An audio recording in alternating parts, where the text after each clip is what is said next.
오늘도 이렇게 에베소서 5장에 기록된 말씀을 통해서 하나님께서 주시는 은혜를 우리가 함께 나누기를 원합니다. 사도 바울은 지금 이제 에베소서 말씀을 통해서 교회가 무엇인가 하는 것들을 그 당시 초대교회 성도들에게 자세히 설명을 지금 하고 있습니다.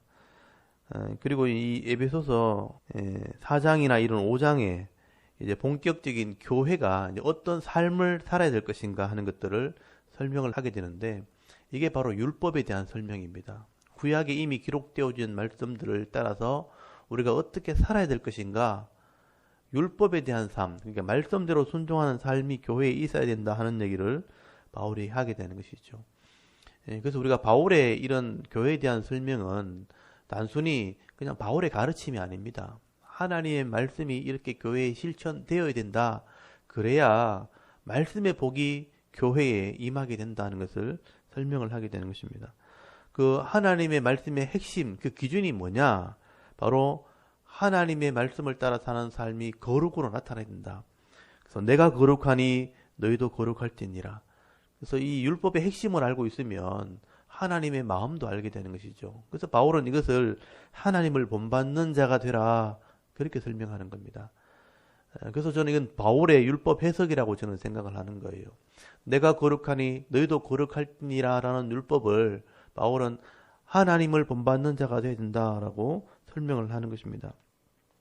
그리고 이렇게 삶을 살기 위해선 하나님의 뜻이 무엇인지를 이해를 해야 되는데, 이해를 하기 위해서는 성령의 은혜가 있어야 되는 거예요. 그래서 성령의 충만함을 받아야 된다라고 설명을 하게 되는 겁니다.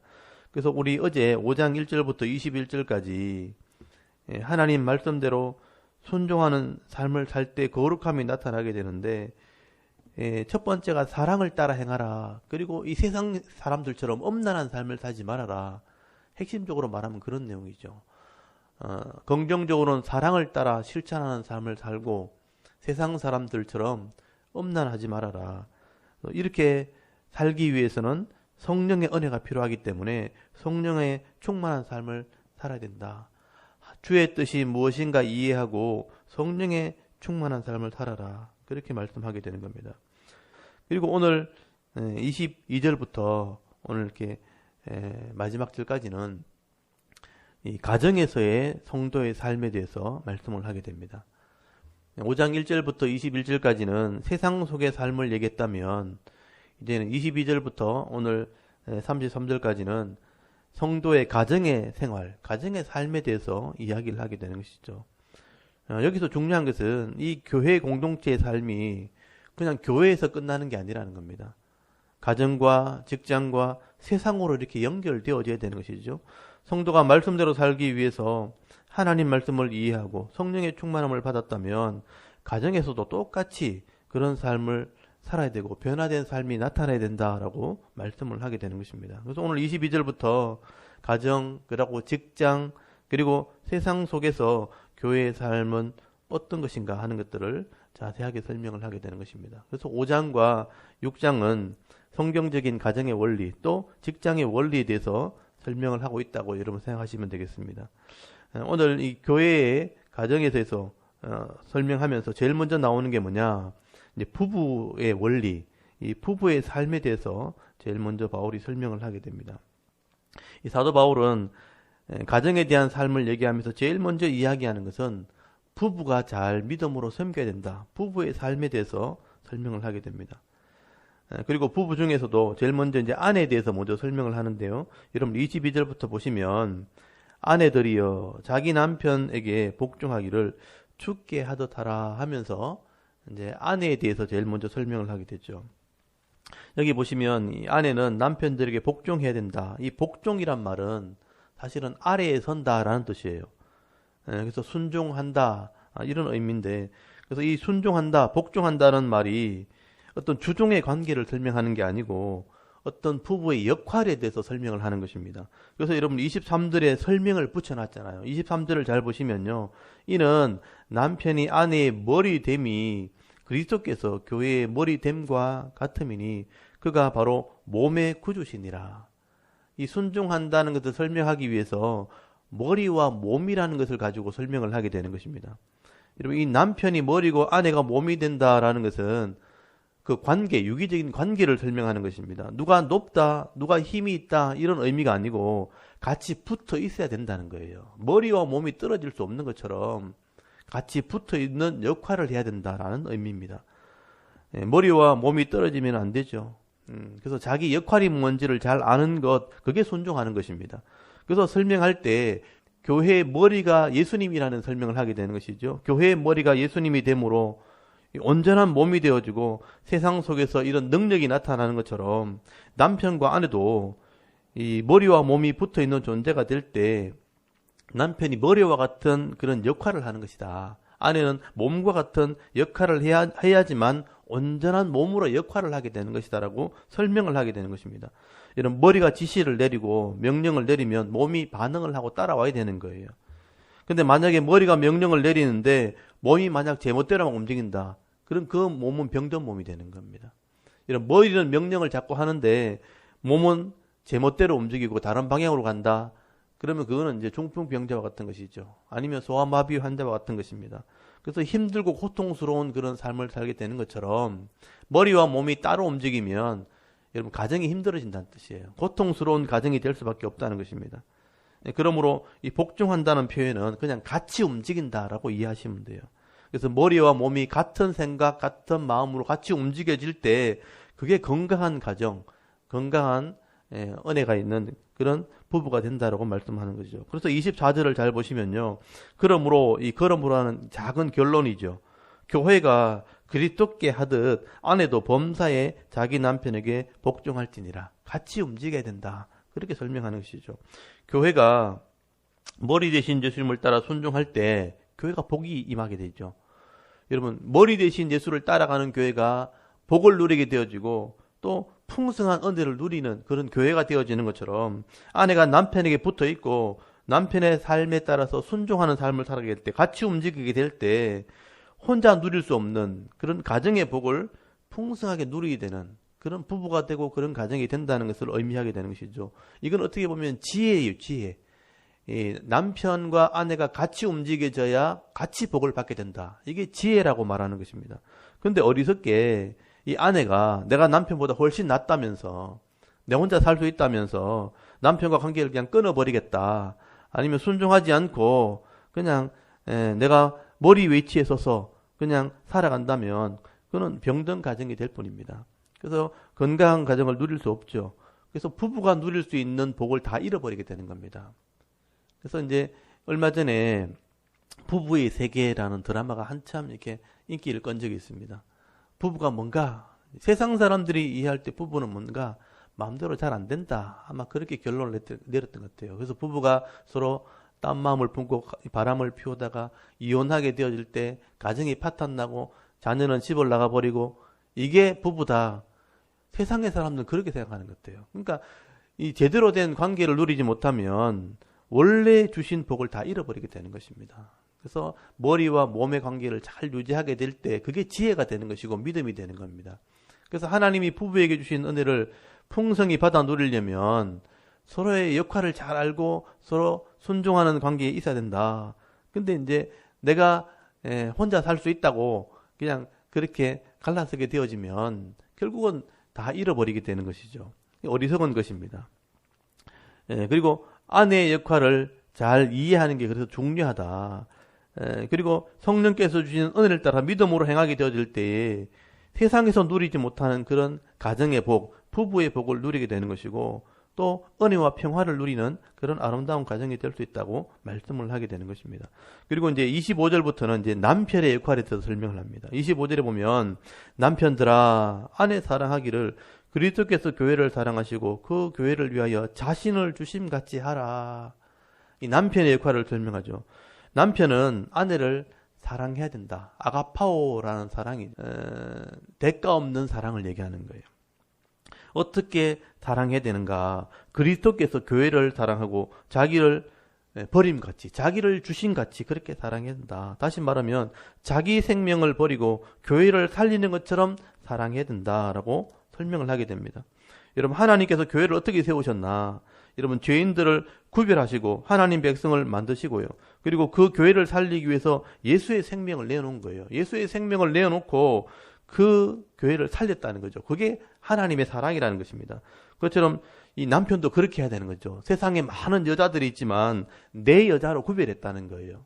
많은 여자들 중에서 내 여자로 구별했기 때문에 내 여자를 위해서는 생명을 내어놓고 사랑해야 된다. 그 여자만을 사랑해야 된다라고 말하는 거예요. 근데 이 남편이 내 여자라고 구별해놓고 내가 이 여자 저 여자 다 사랑하려고 하면 그건 안 되는 거죠. 그건 잘못되는 것입니다. 이게 남편의 역할이 한 여자를 구별한 내 여자를 내 생명을 다해서 사랑하는 것, 희생하는 것, 그게 남편의 역할이 돼야 된다. 그래서 부연 설명을 하는 게 26절이에요. 26절, 27절에 보시면 하나님께서 교회를 구별해서 자기 아내 삼으셨던 것, 교회를 구별한 것처럼 남편도 아내를 구별해야 된다라고 설명을 하게 됩니다. 여기 26절에 보니까 이는 왜냐하면 이렇게 설명이 되죠.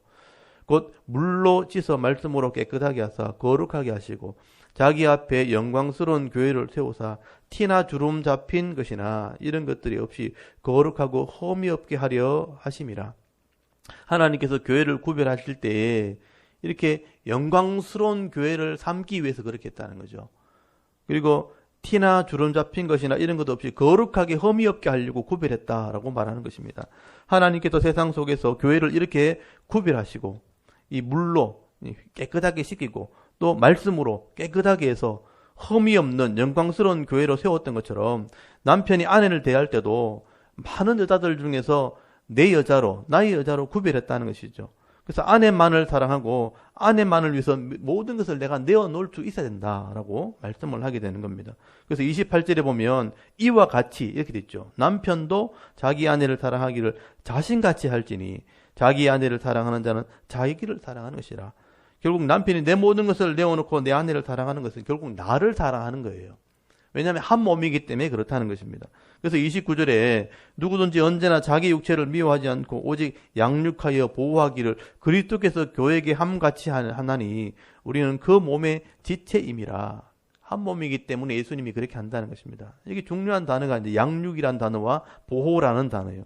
예수님이 교회의 머리 되시고 교회는 예수의 몸이게 되기 때문에 그래서 머리 되신 예수님은 몸을 사랑하고 양육하고 보호해야 된다. 이게 남편의 역할이다라고 설명을 하는 것입니다. 여기 양육하는 단어가 양육한다는 의미가 키운다 또는 영양분을 내가 공급한다 또 내가 가르친다라는 의미예요.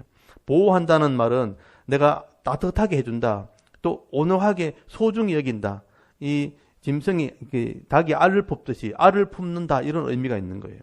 예수님께서 교회를 가르치고 성숙하게 만들고 세상 속에서 말씀대로 살도록 인도해 가는 것처럼 남편의 역할은 아내를 인도해 가는 역할이 있다는 거죠. 인생 전체를 놓고 같이 살아갈 수 있도록 이렇게 영양분을 공급해주고 가르치는 역할을 해야 되는 것입니다. 그리고 소중히 여기고 보호하는 역할, 그 역할을 남편이 해야 된다라고 말씀을 하게 되는 것이죠. 이렇게 순종하게 되어질 때 결국은 가정이 천국이 되어지는 복을 받아 누리게 되는 것입니다. 그래서 세상 속에서는 절대로 누릴 수 없는 그런 복이 이 부부 안에, 가정 안에 있다고 말씀하게 되는 거죠. 여러분, 세상의 친구들 만났을 때 누리지 못하는 복, 세상의 어떤 취미생활 할 때, 또 세상의 향락을 즐기려고 할 때 누리지 못하는 복이 가정에 있다는 겁니다. 또 부부 안에 그런 복이 있다는 것이죠. 이 기쁨과 즐거움과 이 은혜와 평안을 누릴 수 있는 이게 말씀대로 순종할 때 주어지는 복이다라고 말씀을 하게 됩니다. 그래서 여기 31절부터 33절까지 이 부부의 복, 가정의 복을 설명하고 있습니다. 그래서 여기 그러므로 할 때 이 큰 제일 마지막 큰 결론이죠. 사람이 부모를 떠나 그의 아내와 합하여 그 둘이 한 육체가 될지니 이 비밀이 크도다. 이 가정의 복을 비밀이라고 표현되어 있어요. 이 비밀이 크다는 것은 굉장한 것이 있다는 뜻이에요. 이 안에 다 들었다 이런 의미예요. 나는 그리스도와 교회에 대해서 말하노라. 그러나 너희도 각각 자기 아내 사랑하기를 자신같이 하고 아내도 자기 남편을 존경하라. 이렇게 해야만 누릴 수 있는 거다라고 바울이 설명을 하게 됩니다. 이 부부는 결국 한 육체가 되는 그런 복을 누리게 됩니다. 몸으로 하나가 되어지고 그 역할로 하나가 되어지는 것이죠. 그 하나가 되어지는 것이 엄청난 비밀이 이 안에 있다. 이 비밀이라는 표현을 쓰는 것은 이 엄청난 것을 누릴 수 있는 것인데 남들을 알지 못하는 그런 비밀이 있다는 뜻이에요. 그래서 이 비밀 안에 영적인 복도 있고 육체의 복도 있는 것입니다. 육체적으로 즐길 수 있는 복도 있는 거죠. 그래서 이 가정에 이 복이 포함되어 있기 때문에 결국은 이 천국으로 비유할 수 있는 것입니다. 천국을 우리가 다 설명할 수 없는 것처럼 가정의 복도 천국과 같이 비밀 같은 복이 있다라고 설명을 하게 되는 것이죠. 그래서 이것은 마치 교회가 그리스도의 관계와 같다. 내가 교회와 그리스도의 관계를 통해서 이것을 설명하는 것이다 라고 바울이 말씀을 하게 되는 것입니다. 이 가정해 주시는 이 복을 나중에 구약에 보시면요, 그림으로 그려놓은 게 있습니다. 그래서 말로 설명할 수 없기 때문에 그림으로 설명을 해놨는데, 그럼 시편 128편에 보시면 하나님이 가정해 주시는 복을 설명해 놓은 것이 있습니다. 제가 한번 찾아서 읽기를 원하는데요. 여러분 시편 128편을 한번 찾아보시기 바랍니다. 시편 128편, 이 구약에 이런 그림을 하나 그려놓았습니다. 말씀대로 순종할 때 가정에 이런 복이 임하게 될 것이다 하고 시편 128편에 시로 기록을 해놓았습니다. 우리 시편 128편을 한번 읽어볼까요? 시편 128편 1절부터 6절까지를 우리 한번 읽어보겠습니다. 다 같이 1절부터 읽겠습니다. 시작. 여호와를 경외하며 그의 길을 걷는 자마다 복이 있도다. 네가 네 손이 수고한 대로 먹을 것이라. 네가 복되고 형통하리로다. 네 집 안방에 있는 네 아내는 결실한 포도나무 같으며 네 식탁에 둘러앉은 자식들은 어린 감람나무 같으리로다. 여호와를 경외하는 자는 이같이 복을 얻으리로다. 여호와께서 시온에서 네게 복을 주실지어다. 너는 평생에 예루살렘의 번영을 보며 네 자식의 자식을 볼지어다. 이스라엘에게 평강이 있을지로다. 아멘. 여기 자세히 읽어보시면요, 하나님을 경외하는 또 그 길, 그 말씀을 순종하는 길을 가는 자는 이런 복을 받게 될 것이다. 네 수고한 대로 다 물질의 복, 먹을 양식을 얻게 될 것이다. 또 네가 복되고 형통한 삶을 살게 될 것이다. 그리고 집에 안방에 있는 아내는 결실한 포도나무 같다. 이 풍성함을 얘기하는 거죠. 아내가 제 역할을 잘 감당하게 되어지면요, 가정이 부족하지 않게 되는 거죠. 그 결실한 포도나무를 통해서 영양분을 공급받고 이 수분을 공급받고 시원함을 얻게 되는 것처럼 아내가 역할을 잘 감당하게 되어질 때에 여러분 밥도 해주고 빨래도 해주고 또 남편이 자식이 필요한 것들을 다 공급해 주는 것처럼 부족하지 않는 풍성한 삶을 살게 되는 복을 누리게 된다고 말씀합니다. 그리고 자식들은 감람나무처럼 자라나서 그 열매와 기름을 내어주게 될 것이다. 그리고 이 자녀들이 또 자녀를 낳게 되어지면 번성하게 되는 복을 누리게 될 것이다. 그래서 여기 시온에서 네게 복을 주실지다. 너는 평생에 예루살렘의 번영을 보게 될 것이다. 결국은 자녀들이 생기는 이런 가정들이 자꾸 일어나게 되어질 때에 도시가 복을 받게 되고 나라가 복을 받게 되는 것이죠. 그래서 네 자식의 자식을 볼 것이고 이스라엘에게 평강이 있을지로다. 이런 가정이 복을 받게 되어질 때에 결국은 도시와 나라와 민족이 복을 받게 될 것을 말씀을 하게 되는 것이죠. 여기 중요한 것은 말씀대로 살지 않으면요, 이런 복을 받지 못한다는 거죠. 성령의 인도를 따라 살지 못하면 이런 가정의 복을 다 잃어버릴 수도 있다라고 말씀을 하게 되는 것입니다.